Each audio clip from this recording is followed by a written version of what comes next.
So here in Unix we'll have three types of permissions: read permission,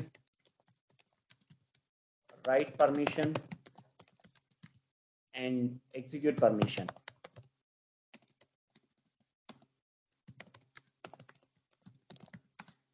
So read permission is denoted with R symbol, lowercase r, and this is denoted with the write, and this is with X. So this has certain value for each permission. So where we use that value, we're going to learn in a minute. But remember, for R has a value of 2, write has a value of 2, read has a value of 4, write has a value of 2, and X will have value of 1. Okay, and for any file, right? So we'll have three types of users. Okay, one is owner, right? Group and public. Okay, so let's take one example here. I'll show you like how the permissions does exist. Okay.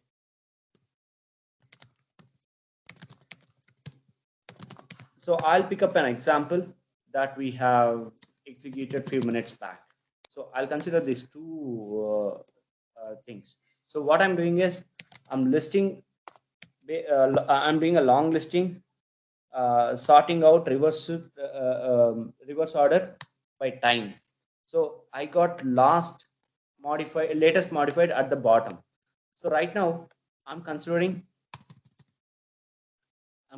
these two files that we have created during our session today, right?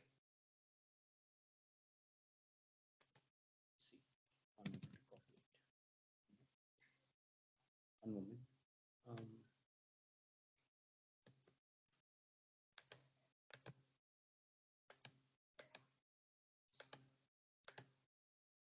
Okay, I have copied this.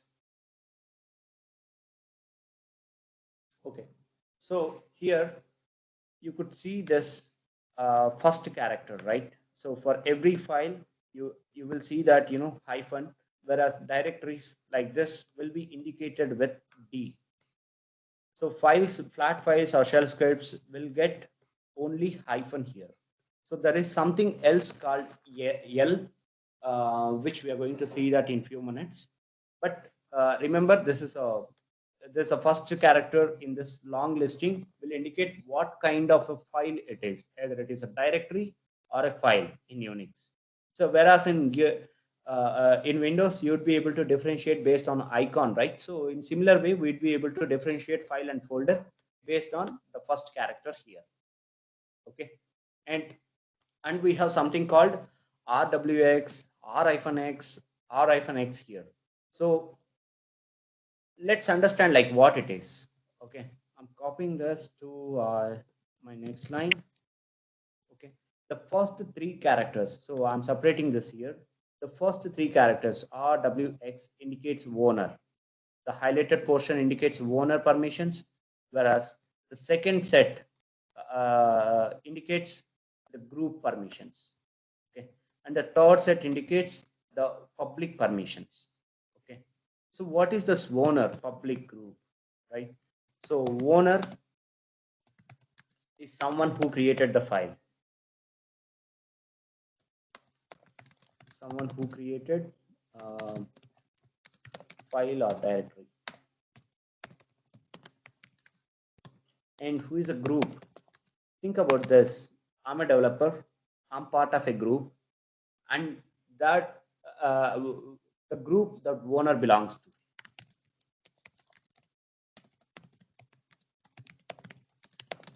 Right? And public, anyone outside of owner's group. You follow? How do we assign these permissions, right?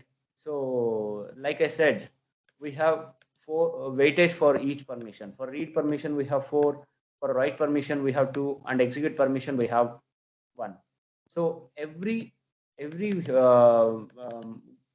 entity here, either owner, group, public, should have definition for read, write, execute.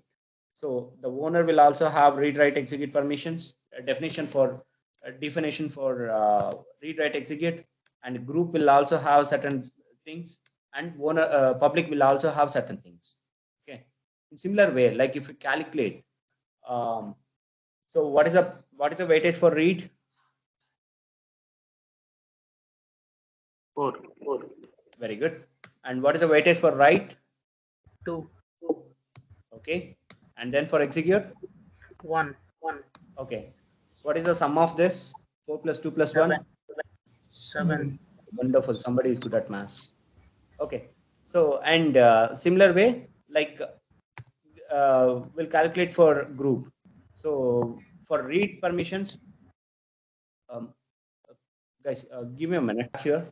So for read, we have R here. So I'm giving 4 again, like, in write position, we have hyphen, which indicates that, we don't have a write permission. So I'll give 0 plus, sorry, 0 plus, and execute, we have X there. So I'll give 1. So the sum is 5, right? So similar way, we have same thing for public as well. So that's how we define the permissions in Unix file system. Okay, so in this particular case, we have permissions for test.sh as 755, right? So whereas in this case, we have read write permissions and we don't have execute permissions here. So we it's just 4 plus 2 plus 0, right? In this case, just 5, 4, 4. That's a reason, like when we have executed test.sh, you remember I have added execute permissions and then I used dot followed by script name to dot slash followed by script name to execute the script. Whereas executing the second script, I just used sh followed by script name, the technique one which I explained to execute the script, right? So let me show you that one more time.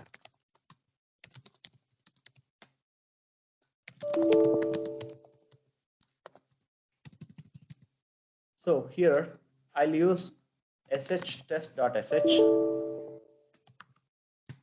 So the script does execute normally, and even if I use test.sh, it will execute normally.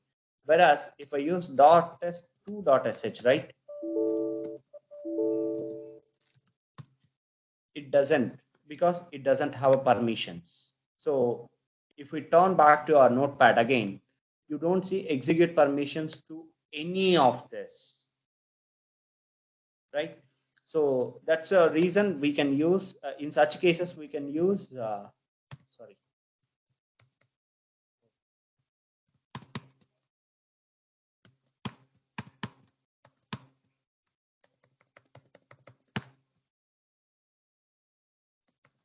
okay, let's leave that. I have executed given 4 and then it started executing something.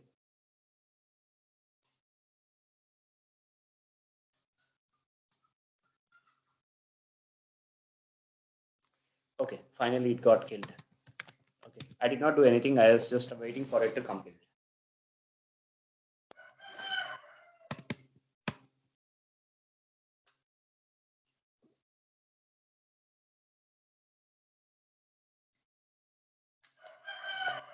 Okay,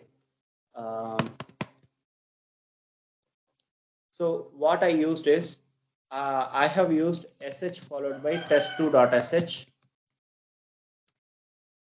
right, to execute the directory. Since we have included an error here, it is throwing error.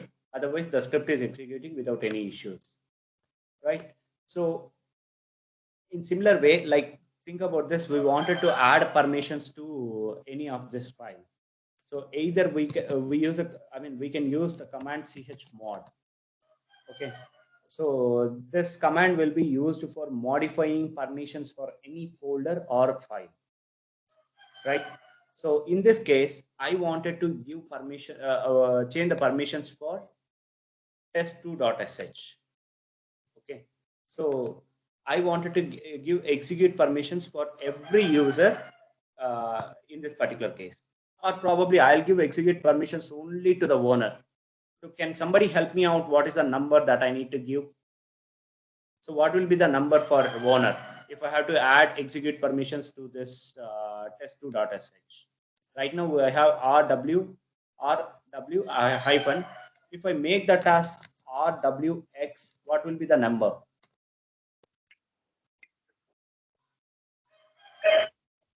Sorry, bear with me with the sounds around me.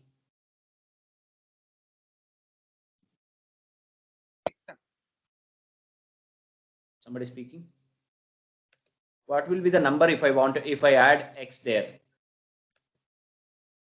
6 Anna. Okay. So right now we have 6. Sorry, this is 6. Okay. What will be the value? Right now it is 6. What will be the value if I add another x here? Think about this. I need a permissions this way.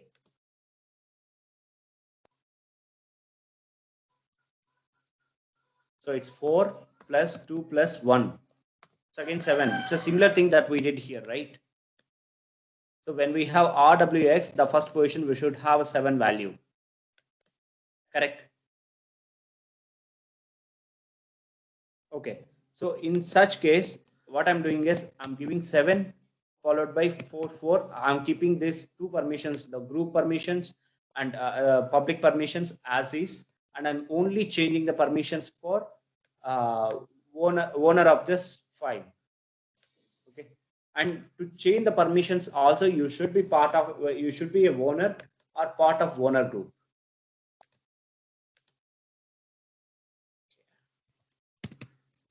So I'm typing it again, 7 4 followed by test2.sh.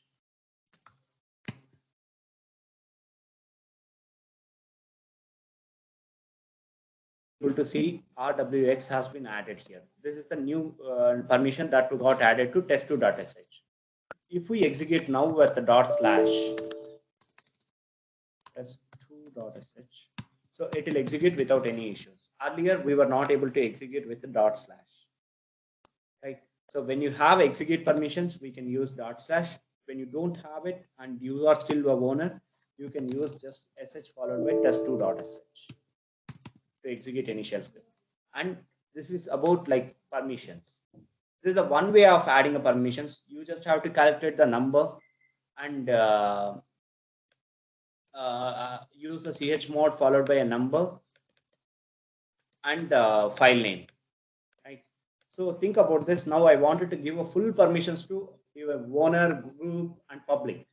So what will be the value if I wanted to give full permissions? RWX.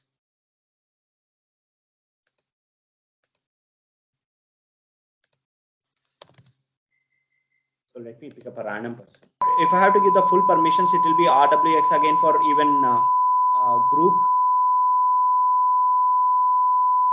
and even for the public as well. In such cases, it's going to be 7 again for owner, for group, and 7 for public as well. So I will execute it as 777 chmod followed by the number 777 and the followed by the file name.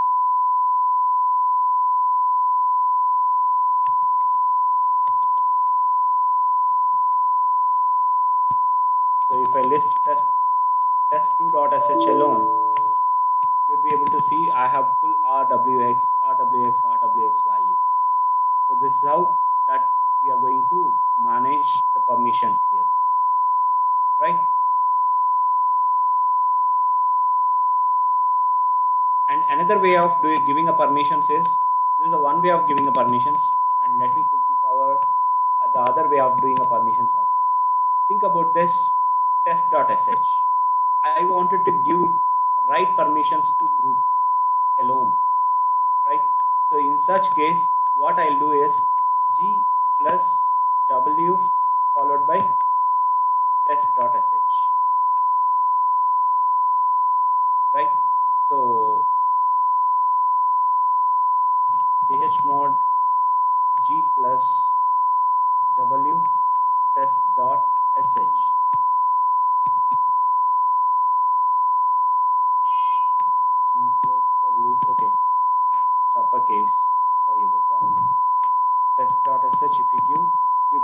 RWX has been added here.